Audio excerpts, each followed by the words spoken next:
अस्सलाम वालेकुम नाज़रीन, प्रोग्राम पॉलिटिकल साइंस के साथ आपकी मेज़बान फ़ाइज़ा बुखारी। आज हमने देखा कि साइफर केस के हवाले से एक समाअत की गई। इससे पहले एक ख़ुसूसी अदालत का बाकायदा एहतमाम किया गया, जिसके जज अबुल हसनात ज़ुल्करनैन थे।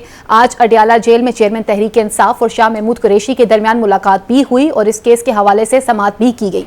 साइफर केस काफ़ी इंपॉर्टेंट केस है, जिसके हवाले से खुद चेयरमैन तहरीक इंसाफ की तरफ से ये मौक़िफ़ सामने आ गया और उनकी दोनों बहनों ने भी ये बात की है, जिसमें अलीमा खान साहिबा ने मीडिया से गुफ्तगू की और उन्होंने कहा कि इमरान खान साहब को जो है वो एक लंबे टाइम के लिए कैद किया जा सकता है। और खुद चेयरमैन तहरीक इंसाफ भी ये बात करते हुए नजर आ रहे हैं, उनके वकला ने भी ये बात की है। वो समझते हैं कि ये केस इतना स्ट्रांग हो चुका हुआ है कि जिसमें अब उनका बाहर आना इतना आसानी से मुमकिन नहीं होगा। साइफर के हवाले से हमने देखा कि उनके प्रिंसिपल सेक्रेटरी आजम खान इस हवाले से वादा मुआफ गवाह भी रहे हैं। इस तरह के वादा माफ गवाह हमने पहले भी देखे थे। जब नवाज शरीफ के हवाले से बात की जाए तो फवाद हसन फवाद भी वादा माफ गवाह बने थे और उस वक्त जो उन्होंने गवाही दी थी उसके बाद पाकिस्तान मुस्लिम लीग नून का यह बयानिया था कि ये प्रेशराइज करके दबाव डालकर इनको इस तरह का बयान लिया गया है। तो सवालात तो कई जन्म लेते हैं कि इस वक्त जो गवाही दी जा रही है या जिस तरह के गवाह इकट्ठे किए जा रहे हैं, क्या ये प्रेशराइज करके किया जा रहा है या किस तरह किया जा रहा है। साइफर केस के हवाले से तहकीकात जो हैं अब वो ओपन होनी चाहिए और इन कैमरा भी होनी चाहिए, जो कि एक अच्छा फैसला है। अवाम भी यही चाहती थी और ये एक ऐसा मामला है जिसमें हम ये चाह रहे थे कि आलमी सतह के ऊपर भी इसको हाईलाइट किया जाएगा और इस हवाले से बाकायदा छानबीन की जाएगी कि कैसे एक मुल्क के प्राइम मिनिस्टर, साबिक प्राइम मिनिस्टर ने ये बात कही है कि बैरूनी कुव्वतें जो हैं वो इसमें इन्वॉल्व नजर आ रही हैं। एक जानिब पर अगर साइफर को डिस्कस किया जा रहा है, वहीं पर इस वक्त सबसे बड़ी डेवलपमेंट ये हो जाती है, एक कहानी में ट्विस्ट आता है और वो ट्विस्ट ये है कि उस्मान डार जो पहले लापता थे, पाकिस्तान तहरीक इंसाफ के रहनुमा, अचानक से मंजर-ए-आम पे आ जाते हैं। मंजर-ए-आम पर नहीं आते बल्कि एक प्राइम टाइम के शो में आ जाते हैं और जिस तरह का बयान वो देते हैं उसके बाद कई सवाल जन्म लेना शुरू हो जाते हैं कि पहले तो ये लापता थे, कहाँ थे। इनकी वालदा हर जगह पे बात करती हुई नजर आ रही थी। इनके भाई जो पता नहीं किसी भी नामालूम मुकाम पर हैं, वहां से वीडियो लिंक पे बातें करते हुए नजर आ रहे थे और इनकी फैमिली का खासी परेशान नजर आ रही थी। और कल खुद हमने बात की थी कि किस तरह से पाकिस्तान तहरीक इंसाफ की जानिब से उमर अयूब साहब ने निगरान वजीर आजम को और इसके इलेक्शन के हवाले से अगर बात की जाए तो चेयरमैन इलेक्शन कमिश्नर के हवाले से उन्होंने खत लिखा और चीफ को उन्होंने बाकायदा इस बातें मेंशन किया कि हमारे लापता लोगों को बाजियाब करवाया जाए। तो लापता अफराद कहाँ थे, आज एकदम से सामने आ जाते हैं और एंट्री भी वो डायरेक्ट आकर एक प्राइम टाइम के शो में करके चले जाते हैं। कई सवाल जन्म ले रहे हैं कि साइफर केस किस तरफ जा रहा है और इस तरह की प्रेस कॉन्फ्रेंसेस और इस तरह के बयानात और जिस तरह से उस्मान डार ने जो एलिगेशंस लगाई हैं, चेयरमैन तहरीक इंसाफ के लिए कितनी मुश्किलात होंगी। इन तमाम चीजों पे बात करने के लिए लाहौर स्टूडियो में हमारे साथ मौजूद है आजम चौधरी साहब और हमें लंदन से स्काइप पे ज्वाइन कर रहे हैं मजहर बल्लाह साहब। अपने पैनल को खुशामदीद करती हूँ। आजम साहब, सबसे पहले हम बात करते हैं साइफर केस के हवाले से। साइफर इतनी इंपॉर्टेंट डिस्कशन रही है कि हमने देखा इस हवाले से ऑफिशियल सीक्रेट एक्ट भी बनाया गया और खसूसी तरमीम भी की गई। अब जिस तरह से इस केस की प्रोसीडिंग रही है और खुद एतजाज एहसन साहब ने भी कहा है कि ये इतना सेहतमंद केस नजर नहीं आ रहा और इस मुल्क में हमने ये रवायत भी देखी है कि जिस दिन फर्द जुर्म आयद होने जा रही होती है उसी दिन एक शख्स को उठा के हम प्राइम मिनिस्टर भी बना देते हैं। तो आप इसको किस तरह से देखते हैं? बिस्मिल्लाहिर्रहमानिर्रहीम। देखें, जिस तरह जल्दबाजी के अंदर ये सारे मुकदमात कायम किए गए, जल्दबाजी के अंदर समाअत की जा रही है। आपको याद है तोशाखाना केस में बड़ी जल्दबाजी के अंदर फैसला हुआ जी। वो एक जज थे दिलावर साहब, उन्होंने फैसला दिया और फिर वो लंदन चले जाते हैं और उसके बाद उस फैसले का क्या हुआ, वो अगली अदालत में जो अपील में गया तो कलअदम करार दे दिया गया। मैं समझता हूँ कि इस किस्म के जो सियासी केसेस होते हैं वो पायदार नहीं होते जी। आप माजी के अंदर जो हमारे हुक्मरानों के ऊपर या लीडरशिप के ऊपर जितने सियासी मुकदमात दर्ज किए गए उनका क्या बना है आज तक पाकिस्तान में। इवन के आप मियां नवाज शरीफ देखें, हालिया बात है 2018 के अंदर जब ये इंतखाबात होते हैं तो उससे पहले मियां साहब के खिलाफ एक फैसला आता है 2017 के अंदर जिसमें उनको सज़ा दी जाती है और उस सज़ा में वो जेल से हॉस्पिटल और हॉस्पिटल से सज़ा के बावजूद वो लंदन चले जाते हैं, पीटीआई गवर्नमेंट के दौरान जाते हैं। अच्छा, जब वो लंदन चले जाते हैं तो उस वक्त वो इलाज की गर्ज से जाते हैं, लेकिन वो 50 रुपए का स्टाम्प पेपर, वो प्लेटलेट्स, वो इलाज की गर्ज से 1 हफ्ते का टाइम, कितने साल हो गए और अब वो वापस आ रहे हैं और मुमकिना वजीर आजम के तौर पर आ रहे हैं। ठीक है, उनके भाई साहब मियां शहबाज शरीफ साहब जिस दिन उनके ऊपर मनी लॉन्ड्रिंग की फर्द जुर्म आयद होनी थी उसी दिन वो वज़ीर आज़म पाकिस्तान बनते हैं। देखिए सियासी फैसलों के साथ फिर ऐसे ही होता है जी। इसी तरह अब ये इमरान खान के हवाले से जो साइफर का मुकदमा चल रहा है, जी। अब देखें ना, एक साइफर के ऊपर एक कंफ्यूजन पाई जाती है इस कौम के अंदर, ठीक है, कि साइफर की हकीकत क्या है। आज तक साइफर की हकीकत से हम आगाह नहीं हो सके, क्योंकि इसके ऊपर आप देखें एस्टेब्लिशमेंट की तरफ से भी जो इसकी वजाहत आई या बयानात आए वो भी कंफ्यूज है। कभी उसको साइफर करार दिया गया और पाकिस्तान में अमेरिकन मुदाखलत करार दी गई, कभी उसको एक कागज का टुकड़ा करार दिया गया जो इमरान खान ने एक पॉलिटिकल माइलेज के लिए एक जलसे के अंदर लहराया। उसके बाद सियासतदानों के बयानात, उसमें मरियम नवाज के बयानात, उसमें राणा सनाउल्लाह के बयानात, सबके मुतजाद बयानात हैं। कभी वो साइफर की बात करते हैं, कभी वो कहते हैं जी एक सादा कागज है, कभी कहते हैं चोरी हो गया। देखें इसके ऊपर सबसे पहले तो जरूरत है कि एक चीज क्लियर होनी चाहिए, क्या वो साइफर ही था? वो वही कागज था जो हमारे एम्बेसडर ने अमेरिका से पाकिस्तान भेजा था। अब ये अदालत के अंदर जब चीजें आ गई हैं तो ये अदालत के अंदर साबित होगा कि इसकी असल हकीकत क्या है, और अदालत ने फैसला करना है। लेकिन मैं इस पे एक चीज जरूर कहूंगा कि जो भी फैसला अदालत करे, जल्दबाजी के अंदर और सियासी बुनियादों पर फैसला नहीं होना चाहिए। कानूनी नुकात के ऊपर, कानूनी बुनियादों के ऊपर फैसला होना चाहिए, ताकि जो भी फैसला वो पायदार हो। एग्जैक्टली, ऐसा ना हो भी ये इस तरह के मामलात अगर हो जाते हैं तो हमारे पास भी एक एग्जांपल्स है। ऐसे फैसले ना हो जो इस अदालत से फैसला एक हुआ, अगली अदालत से जाके उसका कुछ और हो गया। ठीक है, मजहब बिलाल साहब, साइफर केस की अगर बात की जाती है तो आज इस केस की जो प्रोसीडिंग रही है आप उसे किस तरह से देखते हैं? और फिर अब जिस तरह से इस्लामाबाद हाई कोर्ट के जो चीफ जस्टिस हैं आमिर फारूक साहब, उन्होंने कहा है कि अब जो है ये ओपन कोर्ट में इसकी जितनी भी समाअत होंगी वो होंगी, इन कैमरा होगी, आप इस फैसले को किस तरह से देखते हैं? और साइफर केस में इमरान खान साहब के लिए, चेयरमैन तहरीक इंसाफ के लिए कितनी मुश्किलात होंगी? 2 दफा उस पे तलब किया, आपने तस्लीम किया, हाँ ये हुआ है कुछ, तो सारे किरदार आपका भी मौजूदा उसका हिस्सा बन गए जी। तो जब तहकीकात जब बोले तो मेरा ख्याल है इस पे यही फैसला होगा ठीक पाओ। ठीक, अब तो बात पाकिस्तान जाहिर ही है सेनेट में सेनेटर ने बड़ी तकलीफ अपने अमरीकियों से कहा है कि हम बदनाम हो गए हैं, हमारा बदनाम हो रहा है। आप लोगों ने क्या किया है? अभी जाके उससे माफी दो।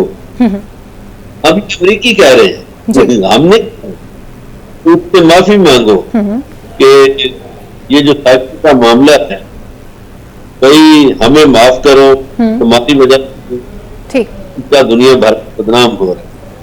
तो ख्याल है इस केस में से कुछ नहीं, सियासी तौर पर उन्हें छोड़ने की कोशिश कर रही है तो वो नहीं टूटी, सियासी तौर पर उन्हें मफलूज की कोशिश की है, पूरा ख्याल नहीं हुई।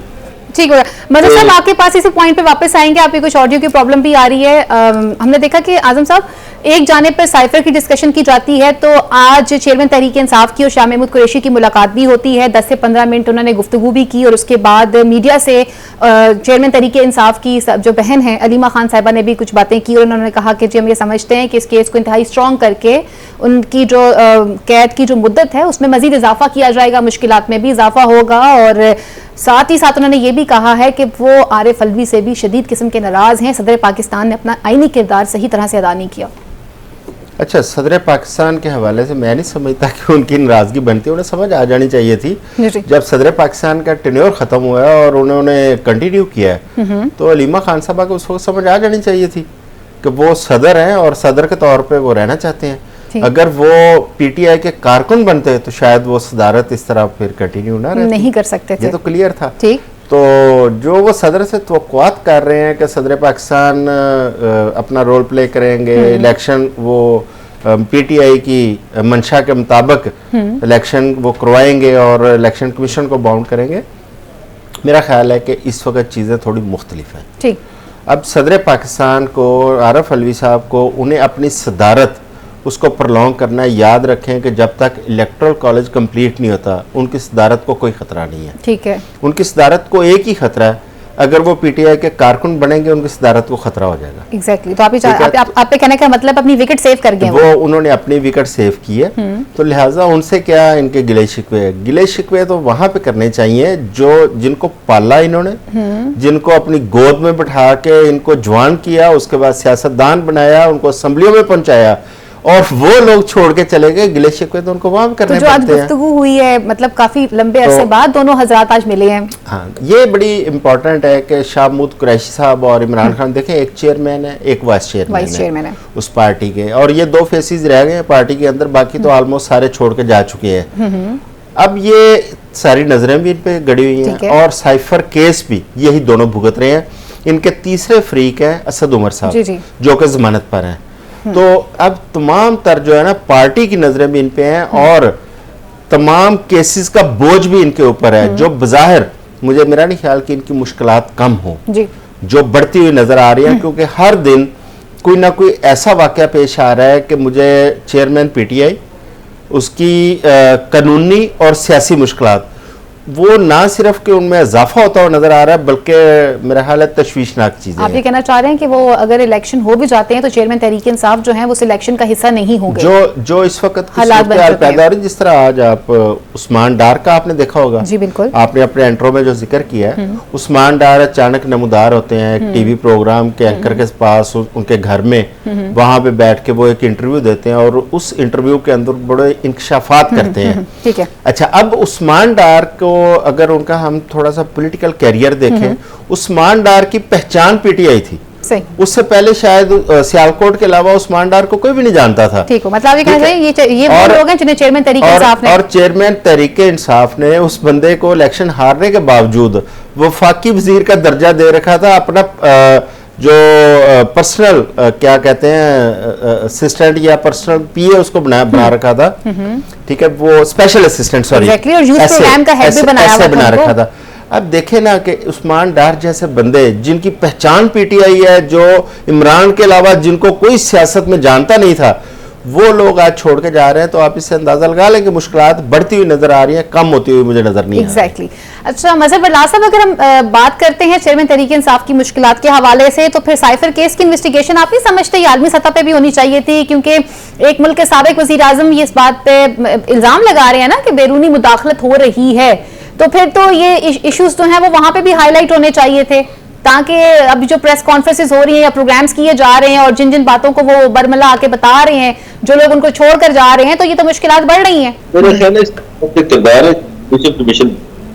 मेरा ख्याल है मैंने आज अभी कल भी मैंने बात की थी ना, गलियों में जिहाद करते हैं, छावत करते हैं, कचड़े हैं या करती हैं, तो आज तो इंटर होते हैं किसी के घर, ये पूरे मरतबा है, ठीक, तो जॉगिंग करता दाखिल हो रहा हो, सही, तो कभी तो इस तरह नहीं गए, तो मेरा ख्याल इस तरह किसी घर दाखिल नहीं हो। अच्छा मजहर साहब, थोड़ा सा ऑडियो का इशू है, मैं आजम साहब की तरफ बढ़ूंगी, आपके पास पे दोबारा इस पॉइंट पे आते हैं। आजम साहब, बात मजहर साहब वाली भी मतलब काफी वो है ना कि कल हम डिस्कस कर रहे थे, वो गायब हो गए हैं और आज अचानक मंजर आम पे आते हैं, और उनकी मंजर आम पर क्या आते हैं, बल्कि सीधा सीधा एक प्राइम टाइम के एक शो में आ जाते हैं, और उसमें आके वो जिस तरह से जो उन्होंने पॉइंट सामने रखे, उन्होंने कहा कि जी सानेहा 9 मई जो हुआ था इसका सारा करता धरता चेयरमैन तहरीक इंसाफ है। फिर उन्होंने कहा जो लोग गिरफ्तार हैं, जिसमें फरख हबीब, मुराद सईद, हमाद अजहर, आजम सवाती,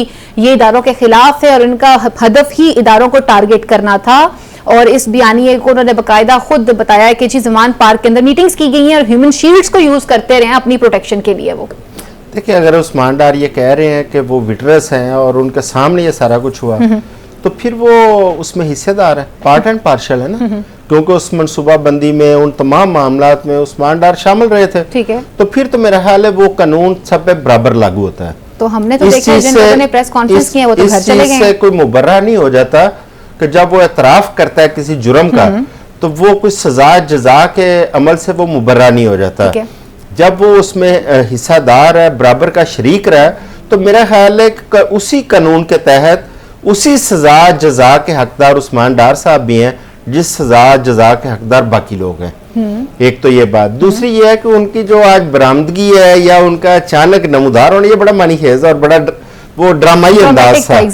कि एक एंकर के घर में वो बरामद होते हैं और उन्होंने एक वो माइक भी उनको लगा होता है, पहले से ऑडियो में वो समझ आ रही है, कैमरा भी वहां पे सेट होता था और उसमें उस्मान डार साहब अंदर एंटर होते हैं फिल्मी अंदाज में, और वहां पे फिल्मी अंदाज में गुफ्तगू होती है, वो एक इंटरव्यू रिकॉर्ड होता है।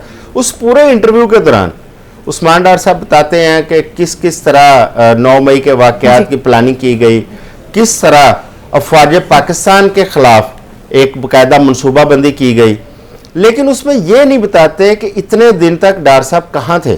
ना एंकर जिक्र करते हैं Exactly. ना डार साहब जिक्र करते हैं कि वो इतने दिनों बाद कहाँ थे, जबकि इस दौरान आप सोशल मीडिया के ऊपर देखें, उनके बड़े भाई हैं उमर डार, जी जी उनका एक पेज है एक सोशल मीडिया जी। का, उसके ऊपर उमर डार के और उनकी वालदा की बहुत सारी वीडियोस मौजूद है, वीडियो बयानात मौजूद है जो बता रहे हैं कि उस्मान डार को कहां से कब पुलिस ने कैसे गिरफ्तार किया, उनके घर में कैसे तोड़फोड़ हुई, वो लापता रहे और जितनी देर वो लापता रहे उतनी देर तक वो माँ और बेटा जो है ना वो मुख्तलिफ बयानात रिकॉर्ड करवाते रहे। जी जी। उनके लिए इंसाफ मतलब ड्यूरेशन डिफरेंट थी, डिफरेंट टाइम पीरियड्स में थे। हाँ, इंसाफ की इल्तिजा करते रहे अदलिया से, हुकाम से, लेकिन अचानक जब बरामद होते हैं तो वो उतना जो वक्त है जितने दिन वो गायब है वो हज़फ हो जाता है।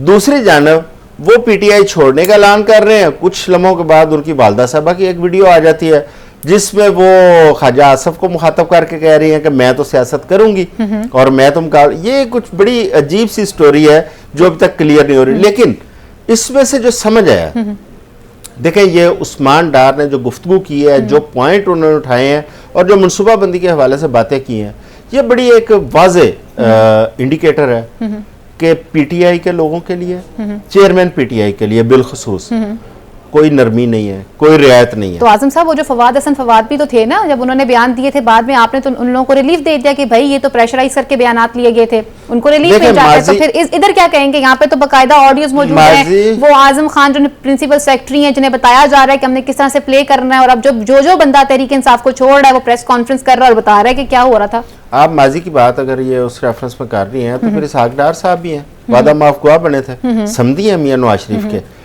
देखिए इस किस्म की सिचुएशन के अंदर, कस्टडी के अंदर अगर कोई बंदा वादा माफ गुआ बनता है या कोई इस किस्म के बयान देता है, मेरा ख्याल है उनकी इतनी ना कानून की नज़र में इतनी इंपॉर्टेंस होती भी नहीं है। अब ये आजम खान साहब जो वादा माफ गुआ बन रहे हैं, ये मैं वही तो कह रहा हूँ, अगर तो ये पॉलिटिकल केसेस है तो कोई पता नहीं ये कब खत्म हो जाए, कब अचानक जो है ना सारा कुछ हमें पता चले कि चेयरमैन पीटीआई दोबारा सियासत में आ गए हैं उस तरह। लेकिन मैं हालातों वाकयात की बात कर रहा हूँ, जो इस वक्त हमारे सामने हालातों वाकयात है, जिस तरह उस्मान डार का अचानक आना, पार्टी छोड़ना और पूरी मनसूबाबंदी को वो आश्कार करना कि कैसे कैसे 9 मई के वाकयात पेश आए, तो मुझे नहीं लगता कि इनके लिए अभी कोई मुश्किलात में कमी हो रही है या पीटीआई को कुछ सियासी रास्ता मिलने जा रहा है। ये सारी अफवाहें हैं, ये सोशल मीडिया की बातें हैं कि चेयरमैन पीटीआई से मुलाकातें हुई, मीटिंगें हुई, उसमें कोई दरमियानी रास्ता निकाला जा रहा है। मेरा ख्याल है कि इसमें कोई सदाकत नहीं है। सही। उस्मान डार का इस तरह अचानक से मंजर-ए-आम पे आ जाना और उसके बाद आकर अपना एक बाकायदा एक बयान रिकॉर्ड करवाना और एक टीवी शो में आकर ये बताना कि किस तरह से सानिया 9 मई क्रिएट किया गया और इसके पीछे कौन कौन लोग शामिल थे और किस तरह से पाकिस्तान तहरीक इंसाफ के चेयरमैन भी शामिल रहे हैं। मुश्किलात अच्छी खासी बढ़ सकती हैं, कम नहीं हो सकती हैं। लेवल प्लेइंग फील्ड की भी बात की जा रही है। आज अच्छी खासी फुर्तियां भी दिखाई हैं शहबाज शरीफ साहब ने। ये सब जानते हैं ब्रेक के बाद।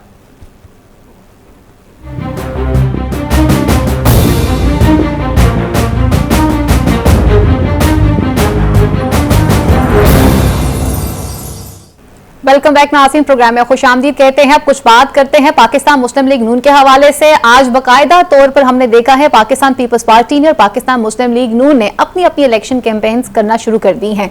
पेशावर से आगाज किया पाकिस्तान पीपल्स पार्टी ने, बिकॉज वो जानते हैं कि अगर वहां पे लोग नफरत से वोट पाकिस्तान मुस्लिम लीग नून को नहीं देंगे तो शायद कुछ लोग अभी भी बाकी हैं जो कल भी भुट्टो जिंदा था, आज भी भुट्टो जिंदा है, इस थ्योरी पे बिलीव करते हुए पाकिस्तान पीपल्स पार्टी को वोट दे सकते हैं अगर तहरीक इंसाफ की मुश्किलात बढ़ जाती हैं। इसीलिए उन्होंने आगाज केपीके से किया और इससे पहले एक टाइम था कि जब पाकिस्तान पीपल्स पार्टी जो है वो केपीके के अंदर अच्छा खासा असर रसूख भी रखती थी। पंजाब में हालात सबके सामने क्लियर हो चुके हैं। शहबाज शरीफ साहब ने आज अच्छी खासी फुर्तियां दिखाई हैं, बड़े जलसे किए, बड़ी बातें की, लेकिन जहां जहां जलसे किए हैं वहां वहां शायद उन्होंने उन रोड्स के हालात नहीं देखे हैं, उन हलकों को नहीं देखा है कि उन हलकों में आपने क्या फैसिलिटेशन दी है। फिर उन्होंने लोगों को यह भी बताया कि याद करें कि नवाज शरीफ जब गया था तो आटा 35 रुपए किलो था। तो शहबाज शरीफ साहब 16 माह तो आप भी वजीर आजम रहे हैं, किस मुंह से अवाम के सामने अवाम की रिलीफ की बात आप कर रहे थे? आप भूल गए हैं कि आपने किस तरह से इस वक्त इस मुल्क को इस नहज तक पहुंचाया है जहां पर जो कीमतें हैं वो इतनी बढ़ चुकी हैं कि लोग अपने बच्चों को मारने पर आ गए हैं, खुद को मारने पर आ गए हैं, और आज आप अवाम के सामने आके ये बात करते हुए नजर आते हैं कि जी हमने आपको तरक्की के रास्ते पर लेकर जाना है। बयानिया भी तब्दील कर दिया है। पहले बयानिया इदारों के खिलाफ था, अब मामलात अल्लाह पर छोड़ दिए हैं। हमने इंतकाम नहीं लेना, हमने तरक्की की बात करनी है। नवाज शरीफ आएंगे, हिंदुस्तान से ज्यादा तरक्की कर लेंगे, कैसे मुमकिन होगा? सरप्राइजिंग बात है। उन्होंने कहा कि जी देखिए लैपटॉप तक रोक लिए, क्या लैपटॉप आ जाने से मुल्क तरक्की करना शुरू हो जाता है? लैपटॉप दे देने से क्या हम हिंदुस्तान का मुकाबला कर लेंगे? ये शहबाज शरीफ साहब कह रहे थे। फिर गुफ्तगू करते करते उन्हें यह शायद भूल गया था कि डिफॉल्ट को उर्दू में क्या कहते हैं, और जज्बात में इतने आगे बढ़ गए कि पाकिस्तान खपे का नारा लगाने लगे थे। फिर न जाने कैसे ये ख्याल आया कि ये जुमला तो जरदारी साहब का था, मेरा तो है ही नहीं जिसे बोलने जा रहा हूं। और हमजा शहबाज भी बार बार ये बात आज करते रहे हैं कि लाहौर हमारा गढ़ है। ये लोगों को बताना चाह रहे थे या अपने दिल को तसल्ली दे रहे थे कि ये हमारा गढ़ है और यहां से लोग निकलेंगे, मीनारे पाकिस्तान की तरफ जाएंगे। मरियम नवाज का जलसा जो फ्लॉप किया गया था, जरा ये बता रहे थे कि इसके पीछे जो मामलात थे वो अंदरूनी ही थे, बैरूनी नहीं थे। अपने पैनल से पूछते हैं कि वो इन बातों से कितना इत्तेफाक करते हैं कि एक जानिब पर अगर हम देखते हैं तो मुश्किलात बढ़ रही हैं, एक पार्टी के लिए मुश्किलात में इजाफा किया जा रहा है और दूसरी पार्टीज एक्टिव हो चुकी हैं, अपनी अपनी कैंपेन्स कर रही हैं। पाकिस्तान पीपल्स पार्टी ने भी स्टार्ट कर लिया है, वो कहते हैं वजीर आजम बिलावल भुट्टो जरदारी होंगे, और यहाँ नून लीग वाले कह रहे हैं कि जी हमारे वजीर आजम तो नवाज शरीफ होंगे। वजीर आजम के हवाले से पहले बताइए कौन होगा? अच्छा जी, सबसे पहले तो लाहौर के अंदर जलसे शुरू हुए हैं, तो मुझे अभी तक कंफर्म नहीं हो रहा कि क्या लाहौर में दफ़ा 144 ख़त्म हो गई है, क्योंकि लाहौर में तो हमेशा दफ़ा 144 रही है। जहाँ 4 बंदे खड़े इकट्ठे होते थे तो पुलिस पहुंच जाती थी। ये चंद दिन पहले मरियम नवाज साहबा का जलसा होगा, अब शहबाज शरीफ साहब ने पॉलिटिकल एक्टिविटी शुरू की है। लाखों का जलसा होगा तो कैसे रहेगा? देखिए लाखों अफराद थे। अच्छा, अब हम ये भी तवक्को करते हैं कि अगर लाहौर के अंदर दफ़ा 144 ख़त्म हुई है तो फिर सारी पार्टियों को जलसों की इजाज़त मिलेगी, उसमें सिर्फ मुस्लिम लीग नून नहीं है। अच्छा जी, अब आप बात कर रही हैं कि पीपल्स पार्टी ने भी जलसे शुरू किए हैं, नून ने भी जलसे शुरू किए हैं। देखिए अब इंतखाबात का टाइम आ रहा है, अब अपना अपना बयानिया बना के, ये नोट कीजिएगा, बयानिया बना के लोगों के पास जाना पड़ेगा। जी बिल्कुल। उसकी वजह यह है कि पुराने सारे बयानिए उल्ट पुलट हो गए। ये तमाम पार्टियां जो अब इंतखाबात की तैयारी कर रही हैं या कैंपेन में निकली हैं, जलसे कर रही हैं, ये पीडीएम गवर्नमेंट का हिस्सा थी। अब पीडीएम गवर्नमेंट के दौरान जो महंगाई के रेले आए, बिजली की कीमतें बढ़ी, हमारी करेंसी डिवैल्यू हुई, हमें हर तरह से मुश्किलात इस कौम को पेश आई। आटा जो है वो 2700-2800 रुपए तक वो तो उसका थैला पहुंच गया। अब लोग कैसे भूल जाएं, चाहे वो मुस्लिम लीग नून हो, चाहे पीपल्स पार्टी हो, चाहे जेयूआई हो, चाहे एएनपी हो, ये तमाम पार्टियां 16 महीने तक ये शराकतदार थी इक्तदार में, और लोग अभी तक वो कंटिन्यूटी है, वो उसी तरह महंगाई का रेला वो उसी तरह चल रहा है जो ये करके गए थे। तो लिहाजा ये महंगाई या तकलीफें लोगों को भूलने नहीं देंगे। जिस तरह आपने जिक्र किया, लोग अपने बच्चों को मार रहे हैं। exactly. और जिस तरह की खुदकुशियां हमने देखी, लोगों ने अपने बच्चों को मार के नहरों के अंदर फेंका। अभी भी कल का वाकया है, ये कसूर के पास मुस्तफाबाद, एक बाप ने 4 बच्चों को मार के नहर के अंदर फेंक दिया। क्यों ये नौबत आ गई? देखिए ये स्टेट फेलियर है, बिल्कुल। ये स्टेट की जिम्मेदारी है लोगों के जानो माल का तहफ़्फ़ुज़ करना। उनको जो इस अफोर्ड नहीं करते, उनकी जान, उनके खाने पीने का, उनकी रिहाइश का बंदोबस्त वो स्टेट की जिम्मेदारी है। अगर कोई लंगर खाने किसी हुकूमत ने खोले थे, इन्होंने बंद कर दिया। अगर किसी हुकूमत ने पनाह गाहें बनाई थी, इन्होंने बंद कर दी। वो गरीबों के पास जो थोड़ा बहुत आसरा था वो भी ख़त्म हो गया। लिहाजा अब सियासत में जाने के लिए कभी एंटी एस्टैब्लिशमेंट बयानिया बनाने की कोशिश की जाती, जो मियाँ साहब ने, मियाँ नवाज ने बनाने की कोशिश की, वो नहीं चला। अब उसको फिर जो है ना वापस से रिवर्स ला के, कहाँ गई वोट को इज्जत, कहाँ गए ये एंटी एस्टैब्लिशमेंट बयानिया? देखें इस वक्त अब लोग जो है ना इतने बेवकूफ़ नहीं है। ये इंटरनेट ने, 4G ने और सोशल मीडिया ने लोगों को इतनी अवेयरनेस दे दी है कि अब लोग सियासतदानों के झांसे में आने वाले नहीं हैं। ठीक है, मजहर बरलास साहब, बदलता है रंग आसमां कैसे कैसे, ये हमने देखा है कि बदलते हैं बयानिए कैसे कैसे। कभी बात की जाती है वोट को इज्जत दो, और कभी ये कहा जाता है कि जी जमहूरियत ही बेहतरीन इंतकाम है। ये बयानिए रहे हैं, और आज हमने देखा कि जी एकदम से सारे मामलात जो हैं वो अल्लाह ताला के सुपुर्द कर दिए हैं, और अब हम वापस आ जाएंगे और वो जो बातें हम इदारों के खिलाफ किया करते थे, इदारों को काउंटर किया करते थे, शख्सियात के नाम लिया करते थे, वो सारी बातें लोग भूल जाएंगे। फिर सबसे बड़ी बात, लोग आपके किएगी जो महंगाई की शरह जो आपने जिसमें इजाफा किया है उसे भी भूल जाएंगे। तो आज शहबाज शरीफ साहब काफी एक्टिव रहे हैं, अपने हलकों में काफी जलसे उन्होंने किए हैं, तो किस तरह से देखते हैं आप उन्हें? अच्छा फायजा बुखारी, मैं एक बात यहाँ ये करूंगा कि जब मेरी पहले गुफ्तगू हो रही थी तो एक जुमला कट गया था, मैं उस जुमले को जरूरी समझता हूँ कि नाजरीन तक चाहिए। जी जी। आज उस्मान डार जो है वो 5 महीने बाद बोले हैं, इसका मतलब है 5 महीने उन्होंने मुजरमाना गफलत का मुजाहरा किया। अगर उन्हें पता था कि रियासत पाकिस्तान के खिलाफ कोई प्रोग्राम बना है, उन्हें पता था कि इदारों के खिलाफ कोई प्रोग्राम बना है, तो वो 5 माह चुप क्यों रहे? इस मुजरमाना गफलत का जवाब कौन देगा? नंबर 1। नंबर 2 आ जाइए मियां शहबाज शरीफ साहब की तरफ, जो एक गरीब किसान के बेटे हैं। उनके भाई मियां नवाज शरीफ अमीर आदमी के बेटे हैं, और अब आपको पता है कि उनकी बेटी जो है मरियम साहबा, उनकी तो पाकिस्तान में कोई जायदाद है, लंदन में कोई जायदाद है, और पता नहीं उनके भाई सोर्स ऑफ इनकम क्या है। तो उनका बेटा भी बहुत महंगी जगहों पे पढ़ता है, महंगी जगहों पे घोड़सवारी करता है, और अलबत्ता जो उनके शौहर हैं सफदर साहब, वो शायद को थोड़ी छोटी मोटी तनख्वाह लेते हैं। जी जी। गुजारिश कि ये दुरुस्त फरमाया चौधरी साहब ने कि कभी कोई बयानियां गढ़ने की कोशिश, कभी कोई बयानियां, लेकिन लोग अब सियाने हो गए हैं, लोग नहीं भूलते। जो गांव में बैठा बंदा है उसके पास भी सोशल मीडिया के जरिए हकायक पहुंच जाते हैं। लोग अब हैं कि जनाब साडा कीता कीजिए, हमारे तो मसाइल हल नहीं हुए, आप लोगों की जायदादें बन गई, आप लोगों के बैंक बैलेंस बन गए, और पाकिस्तान का जो एक बच्चा आज पैदा हो रहा है, जो 2.5 लाख मकरूज पैदा होता है, वो लोग पूछते हैं कि हमारे बच्चे क्यों मकरूज पैदा हो रहे हैं, हमने तो पता लिया नहीं, और जो मुल्की लेवल पर लिया गया उस कर्जे से और तबका करता रहा। तो मेरा ख्याल है कि अब इनके लिए मुश्किल है, ये वोट को इज्जत दो या ना दो, ये बयानिए इनके पिट जाएंगे। जैसे मरियम नवाज का जलसा हो गया, शहबाज शरीफ भाई शौक पूरा कर ले। शहबाज शरीफ साहब तो पहले भी, उनको कभी किसी ने नून लीग के अंदर क्राउड पुलर नहीं कहा। क्राउड तो मशहूर थी मरियम नवाज, तो क्राउड पुलर हाल लोगों ने देख लिया। मेरा ख्याल है तो आप इन बातों में आप यकीन रखते हैं ना कि मरियम नवाज के जलसे को फ्लॉप करने की कोशिश की गई है, या मानते हैं? नहीं, देखिए, हो सकता है कोई साजिश हो, होती है, लेकिन साजिश ये है कि जब आप सब पार्टियों को इजाजत देते हैं तो एक पार्टी को नहीं देते जी। आपकी दफा 184 एक पार्टी के लिए है, तो आप क्यों देते जलसे की इजाजत? इसलिए कि आप जाति में नजर आती है लोगों को कि आप में है। ये कानून, ये ज़ाब्ते सबके लिए एक टैक्स होने चाहिए। जी बिल्कुल। देखिए, पाकिस्तान की नुमाइंदगी करते हैं इस चैनल पर, कहते हैं कि तमाम को कानून आइन की नजर से देखे नहीं कि मरियम के जलसे के लिए ठीक है।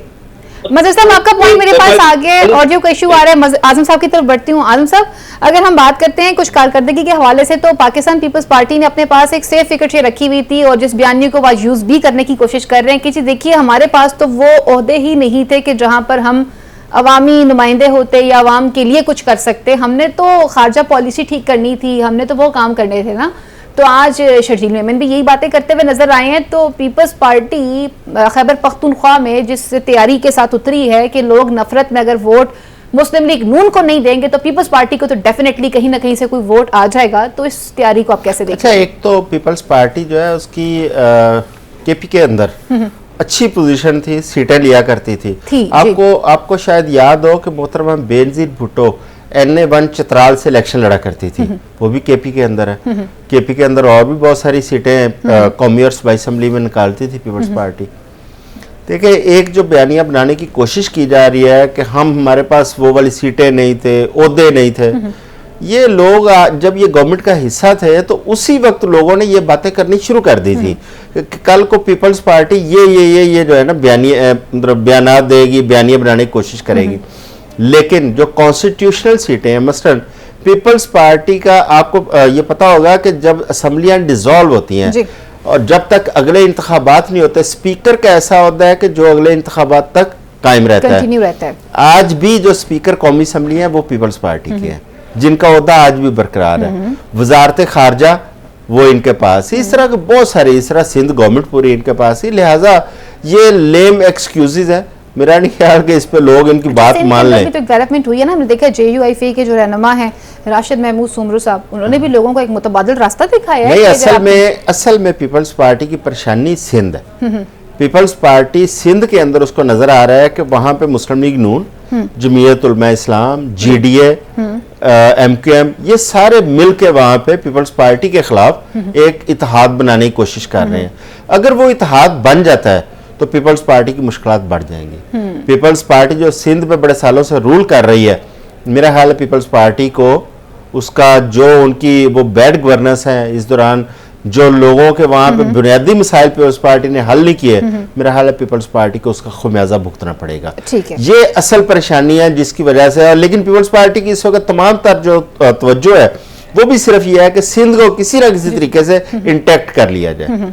और चेयरमैन पीपल्स पार्टी जो है वो 18 तारीख को खिताब भी करने जा रहे हैं, उसको आप किस तरह से फिर देखते हैं? जाहिर है, अब मैं पहले अर्ज कर चुका हूं कि अब क्योंकि इंतखाबात आ रहे हैं, जिस तरह आपने अभी शहबाज शरीफ साहब का जिक्र किया था, तो जाहिर है शहबाज शरीफ साहब अगर फुर्तियां दिखाएंगे, अपने जलसे करेंगे और मियां नवाज शरीफ आ रहे हैं, तो पीपल्स पार्टी ने भी अपनी सियासत आगे लेके जाने के लिए, इंतखाबात में जाने के लिए तो जलसे तो करने पड़ेंगे। अच्छा, लेकिन इन तमाम जलसों से मैं जो उम्मीद कर रहा था, आपने देखा होगा कि वो सरकारी टीवी के ऊपर मरियम नवाज साहबा का जलसा चला था, तो मैं ये उम्मीद कर रहा था कि अब तमाम पॉलिटिकल पार्टियां जो इंतखाबात में आएंगी, उम्मीद तो यही है कि तमाम के जो जलसे हैं तमाम की कवरेज सरकारी टीवी पर भी होगी और इसी तरह की लेवल प्लेइंग फील्ड तमाम पॉलिटिकल पार्टीज को और उम्मीदवारों को मिलेगी कि वो आजादाना तौर पर अपनी कैंपेन करें, जलसे करें। ना उन्हें दफा 144 का खौफ होगा, ना उन्हें किसी खास पार्टी के झंडे या उसके नाम की वजह से परेशानी का सामना करना पड़ेगा। ठीक है, परेशानियां जो हैं वो दिन ब दिन एक पार्टी के लिए बढ़ती चली जा रही हैं और दूसरे लोग लेवल प्लेइंग फील्ड की बात कर रहे हैं। अब पाकिस्तान पीपल्स पार्टी जिस एजेंडे के तहत आई है मैदान में, तो क्या सिंध को भी बचा सकेंगे और KPK के अंदर फिर दोबारा से अपनी खोई हुई हैसियत को बहाल करने में कामयाब होंगे, नहीं होंगे? और यहाँ पाकिस्तान मुस्लिम लीग नून के लिए भी एक बहुत बड़ा चैलेंज है कि गवर्नमेंट आपने की है, चाहे वो 16 माह की हो या इससे पहले कई गुज़िश्ता अदवार की हो, आपने पाकिस्तान के लिए क्या किया था, क्या छोड़ा था और कैसे तमाम तर चीज़ों को टैकल करेंगे? और नवाज शरीफ को मशवरा दिया गया है कि अगर वापस आ जाएं तो प्लीज़ अवॉइड कीजिएगा कि अपने साथ बुजदार प्लस ना रखिएगा। यहाँ पर लेते हैं एक ब्रेक और ब्रेक के बाद मजीद इश्यूज़ को प्रोग्राम का हिस्सा बनाते हैं।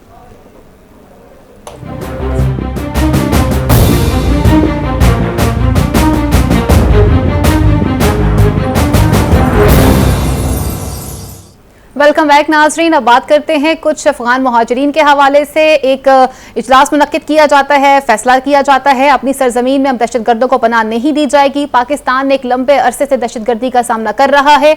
अफगान मुहाजिरीन की जो आबादकारी यहाँ पे हुई थी, अब उन्हें यहाँ से इनखला करने का वक्त उनका हो चुका है, अब वो जाएंगे। लेकिन हम ये देखते हैं कि अफगानिस्तान की जानिब से एक रिएक्शन सामने आता है जिसमें ज़बीउल्लाह मुजाहिद साहब ये कहते हैं कि ये काबिल कबूल अमल नहीं है और इस एक्शन का रिएक्शन भी हो सकता है। वो ये उनके बात करने का मतन ये था। कितने रिएक्शंस आप हमें और दिखाएंगे? आपको अपने घर में जगह दे दी, अपनी शहरियत दे दी, यहाँ पे कारोबार कर रहे हैं। अक़वाम मुत्तहिदा के दादो शुमार के मुताबिक पाकिस्तान में रजिस्टर्ड जो तादाद है अफगान मुहाजिरीन की वो 13 लाख है। बाकी तमाम लोग तो रजिस्टर्ड ही नहीं हमारे पास। बाकी लोगों का डेटा जो है वो मौजूद है जो यहाँ पर इल्लीगल तौर पर रह रहे हैं। बाकी लोगों ने भी अपने पास मुहाजिरीन को पनाह दी थी, बाकी ममालिक भी हैं, लेकिन उनकी एक लिमिट्स थी जिन्हें हमने कल प्रोग्राम में भी डिस्कस किया था कि ईरान और तुर्की ने किस तरह से इन लोगों को इनकी लिमिट्स में रखा था और इनके हवाले से इनके क्या हकूक होते हैं। लेकिन आज पाकिस्तान जब एक प्रॉब्लम का सामना कर रहा है वहां पर ये बात करना मेरे ख्याल से ये एक बड़ी अजीब सी बात है कि हमने आपके मुज़ाकरात भी करवाए, आपको आबादकारी भी दी, यहाँ पे अपने पास जगह भी दी, उसके बावजूद आपका रिएक्शन इस तरह से सामने आ रहा है। पाकिस्तान पीपल्स पार्टी के सेनेटर फरतुल्लाह बाबर ये कहते हैं कि इस वक्त फिर हुकूमत एक मरतबा फुटबॉल खेलने जा रही है। इस वक्त मुहाजिरीन के साथ ये दीगर मकासद के साथ उनको जोड़ते हुए नजर आ रहे हैं। इस तरह के बयान देना ये समझ से बालातर है कि एक जानिब पर हमारे नेशनल एक्शन प्लान्स हैं, हमारी सिक्योरिटी का प्रॉब्लम है, तो हमें उसके हवाले से भी कुछ स्टेप लेने हैं, बजाय इसके कि आप उसे अप्रिशिएट करें। आप इस तरह के बयान भी दे रहे हैं। आजम साहब, अफगान मुहाजिरीन पे भी बात करते हैं, लेकिन ब्रेक में जाने से पहले मैंने बात की थी कि कुछ बार प्लस भी हैं, जैसे वसीम अकरम प्लस और बुज़दार प्लस चेयरमैन तहरीक इंसाफ के साथ थे। तो ज़राए ने यह खबर दी है कि अगर नवाज शरीफ वतन वापस जाते हैं और अपनी इलेक्शन कैंपेन्स करते हैं, लोगों के साथ अट्रैक्शन करने की कोशिश करते हैं, तो वो अवॉइड करें कि वो बुज़दार प्लस अपने दाएं या बाएं रखें। अगर उन्हें अपने साथ रखेंगे तो उन्हें शदीद किस्म की नाकामी का सामना होगा। वो बरलाद साहब कहा करते हैं कि फायजा बुखारी आप बहुत भोली हैं। जी जी, आप वाकई भोली हैं। भाई सियासतदानों ने, जो लीडर हैं, उन्होंने अपने अखराजात नहीं निकालने। जी जी, उन्होंने तमाम खर्चे कहाँ से करने हैं? ये बुज़दार प्लस ही हैं जो लोगों को घेर घूर के उनके पास लेके आते हैं। अच्छा, जो उन सियासतदानों के और उन पार्टियों के अखराजात पूरे करने में उनकी मदद करते हैं। करें ना, फिर चेयरमैन तहरीक इंसाफ के पास भी तमाम पार्टियों के पास बुज़दार प्लस है, कोई पार्टी मुबर्रा नहीं है। यहाँ तक के इन लीडरों के साथ जो सेल्फियां बनती है उसके भी पैसे वसूल किए जाते हैं। अच्छा जी, बिल्कुल। तो लिहाजा आप बहुत भोली हैं। आप इस तरह जो है ना, एक जुमले में बुज़दार प्लस है, आपको क्या पता है कि बुज़दार प्लस जो है ना वो कितने कितने मिलियंस या बिलियंस वो जनरेट करते हैं। तो लिहाजा ये कहना आसान है, उनको हटाना जो है ना नामुमकिन है। मतलब फेस सेविंग तो की जा सकती है ना। बरला साहब, इस पर जरा कमेंट कीजिएगा, ये जो बुज़दार प्लस हैं, और जैसे आजम साहब ने कह दिया कि जी ये तो होते हैं, हर पार्टी में होते हैं, और ज़राए ने खबर दी है कि नवाज शरीफ को मना किया गया है कि अगर का साथ लफ्ज़ भी इस्तेमाल किया है कि अगर आप पाकिस्तान जाएं तो अवॉइड करें कि जब लोगों के साथ आप अवामी मेल जोल कर रहे हो तो बुज़दार प्लस अपने साथ मत रखिएगा। अच्छा देखिए, इस पे बात करता हूँ, उससे पहले पार्टी के जलसे पे बात कर। जी जरूर। 18 अक्टूबर को जलसा कर रही है। अच्छा, मुस्लिम के पास तो बयानी नहीं, लेकिन पार्टी हमेशा शहीदों से बयानियां शुरू करती है। तो 18 अक्टूबर को कारसाज हुआ था, कारसाज के शोधा को याद कर वो हमने जमहूरियत के लिए कुर्बानियां दी और ये वो किया, वहां से जलसा शुरू करे। अब जो बात की है ना आजम चौधरी साहब ने फरमाया, इसलिए कि हर पार्टी में पैसे वालों नजर है, ये प्लस होते हैं ना सारे, हर पार्टी में। ठीक है, और इसलिए पाकिस्तान की नजरियाती सियासत खत्म हो गई है तकरीबन। सर जल्दी से कंक्लूड करेंगे ना, फिर अगले इशू पे भी बढ़ना है। कोई नजरिए की कदर नहीं करता पाकिस्तान में। जिन लोगों के पास पैसा होता है वो अपने पार्टी सरबराह के करीब हो जाते हैं और पैसे की सियासत बढ़ती है। सही। अच्छा, कुछ बात करते हैं अफगान मुहाजिरीन के हवाले से। अफसोस की बात है, हमने आपको घर में जगह दे दी, बल्कि अपना घर ही आपके हवाले कर दिया, और अब फिर आप हमें वहां से आंखें दिखा रहे हैं। ऑलरेडी अफगानिस्तान किस तरह से यूज होता रहा है पाकिस्तान के अगेंस्ट, तो आज उन्होंने बयान दे दिया कि जी आप ये काबिल कबूल अमल नहीं होगा, ये इस पर रिएक्शन भी आ सकता है। क्या कहेंगे आप इस हवाले से? मैं इस बयान पे बाद में आता हूँ। सबसे पहले तो मैं अफगान मुहाजिरीन के हवाले से मैंने बड़ी कोशिश की कि रिसर्च करके तो मुझे एक्यूरेट तादाद पता चले कि पाकिस्तान में हैं कितने मुहाजिरीन। हमें स्टेट की जानिब से जो फिगर हमारी हुकूमतें जो बोलते हैं वो 40 लाख के करीब है, लेकिन आज यूरोपीय यूनियन ने कहा कि पाकिस्तान में 30 लाख अफगान मुहाजिरीन है। अच्छा, मेरे पास जो एक रिपोर्ट उसके मुताबिक सिर्फ 13 लाख रजिस्टर्ड हुए हैं। ये रजिस्टर्ड है। मैं बताता हूँ, यूरोपीय यूनियन आज कह रही है कि पाकिस्तान में 30 लाख मुहाजिरीन है, जिसमें 8 लाख जो है उनके पास प्रूफ ऑफ रजिस्ट्रेशन है, 8 लाख के पास अफगानिस्तान का रजिस्ट्रेशन कार्ड है, और बाकी जो 8.25 लाख यहाँ पे हैं उनके पास किसी किस्म का कोई सबूत नहीं है। अब वो 30 लाख इस तरह भी पूरे नहीं हो रहे। अच्छा, इसके साथ साथ जो यूरोपीय यूनियन का ये कहना है कि जब 2021 में अफगान गवर्नमेंट चेंज होती है, वहां पे तालिबान की हुकूमत आती है, तो 2022 तक 1,75,000 और पाकिस्तान के अंदर दाखिल होते हैं, जबकि अफगानिस्तान के एक साबिक वजीर कह रहे हैं कि इस दौरान 6 लाख अफगानी पाकिस्तान में दाखिल हुए। हमारी जो हुकूमतें हैं वो कह रही हैं कुछ 5 लाख के करीब उस वक्त दाखिल हुए। अभी तो हमें ये नहीं क्लियर हो रहा कि पाकिस्तान के अंदर इनकी जो असल तादाद है वो कितनी है।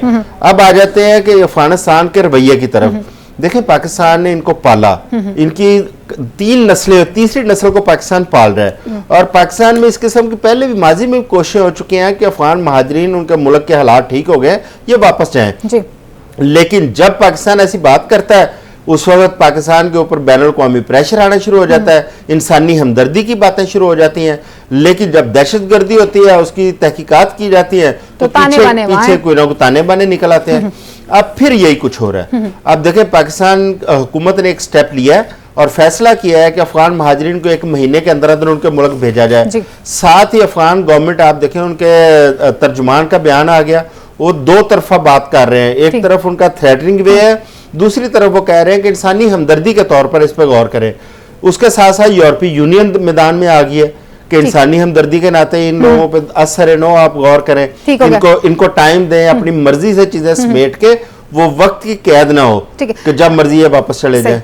बदला साहब, वक्त मुख्तसर है, इंसानी हमदर्दियों की भी बात की जा रही है। अफसोस की बात है, फिर इंसानी हमदर्दियां ना तो फलस्तीन के लिए जागती हैं, ना कश्मीर के लिए जागती हैं, और जो डू मोर हम इतने अरसे से कर रहे हैं वहां पे भी इंसानी हमदर्दियां खामोश हो जाती हैं। एक जानने पर हम इनखला चाहते हैं और दूसरी जानने पर पीपल्स पार्टी के फरतुल्लाह बाबर साहब ये कहते हैं कि जी अपने सियासी मकासद के लिए जोड़ तोड़ किया जा रहा है और फिर एक मरतबा से आप फुटबॉल खेलने जा रहे हैं। इस तरह के बयान देना सूट करता है क्या इस वक्त? तो ये इंसानी हमदर्दियां बाद में जगाए ना। पहले पाकिस्तान बार बुजरा से पूछता हूँ कि उसने अफगानिस्तान की धमकी का जवाब क्यों नहीं किया। हमारे वज़ीर खारजा किधर गए हुए हैं, हमारे वज़ीर दाखिला किधर गए हुए हैं, हमारे वज़ीर दफा किधर गए हुए हैं, और हमारे वज़ीर इत्तलात किधर है।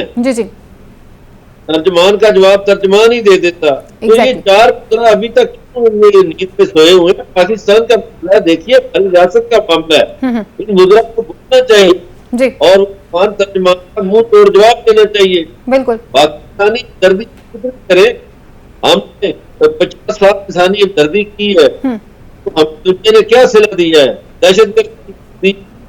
हमारे देखिए 80,000 से ज्यादा लोग हुए हैं, हमारे कितना अरबों डॉलर का नुकसान हुआ है। क्या दुनिया ने हमारा नुकसान पूरा किया? तो हमारी कुर्बानियां भी करा रही, तो कि हम और कितनी कुर्बानी दे? ये इंसानी हकूक का दर्स देते हैं। ये आपने दुरुस्त फरमाया, इनको फलस्तीन इंसानी हकूक करने आते, इनको कश्मीर में इंसानी हकूक याद नहीं आते, इनको बर्मा में इंसानी हकूक याद नहीं आते, इंसानी हकूक की बातें करते हैं। तो ये अफगानों को यूरोप में ले जाए ना, ले जाए, बड़ी अच्छी बात है। हम जहाजों पर चढ़ा देंगे, ले जाएंगे हमारे मुल्क से, और हमारा मुल्क तबाह हो गया इनकी वजह से। बड़ा वैलिड पॉइंट आपने दिया है मजहब बदला साहब। अगर आबादकारी की बात की जा रही है तो फिर जो इंसानी हकूक के अलमबरदार नजर आते हैं तो फिर उनके पास एक अच्छा मौका है कि आप उनकी आबादकारी अपने मुल्क में करवा सकते हैं कि ऑलरेडी पाकिस्तान डू मोर के मुतालबे की वजह से कितना कुछ हम कर चुके हैं, बहुत सेक्रीफाइसेस किए हैं, अब मजीद और हिम्मत नहीं है। लेकिन जाते जाते एक अच्छी बात आपको बताना चाहूंगी कि सवात में आज पहली मरतबा खवातीन के लिए क्रिकेट मैच का भी इनेकाद किया गया है। बड़ी अच्छी बात है, इस तरह के इवेंट्स होने चाहिए और खवातीन इस सोसाइटी का एक अहम हिस्सा भी हैं। प्रोग्राम का वक्त यहीं पर खत्म हुआ चलता है। अपनी मेज़बान फायजा बुखारी को, मेरे मुअज़्ज़ज़ पैनल को अगले प्रोग्राम तक के लिए इजाजत दीजिए। अल्लाह निगहबान। पाकिस्तान जिंदाबाद।